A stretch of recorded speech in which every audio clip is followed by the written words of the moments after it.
Good morning everyone. এতিয়া মই জংগল চাচিম চাফা কৰিম নিজৰ এলেকা চাফ চাফাই বহুত জংগল হৈছে এই বাৰিষা দিন আহিলে এতিয়া পুৰা জংগল হৈ থাকে সেইকাৰণে চাচি থাকিব লাগিলে জংগল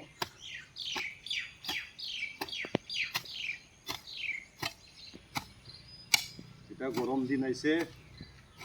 গছতে ডাঙৰ গছ আছে এইটো এটা গছৰ তলত ধুনীয়াকৈ ছায়া ল'ব লাগে সেইকাৰণে জংগলকেইটা চাচি আছোঁ চাফাই কৰি আছোঁ ধুনীয়াকৈ চেয়াৰ পাৰি বহি ইয়াত মোবাইল চাই থাকিব পাৰিব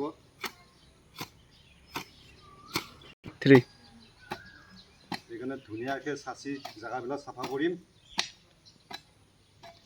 জেগাটো চাফা হ'লে নিজে মনকেইটাও ভাল লাগে জেগা চাফা হৈ থাকিলে এই বাৰিষাতে বহুত জংঘল হয় বৰষুণ পাই থাকিলে বনকেইটা সেইকাৰণে চাচি থাকিব লাগে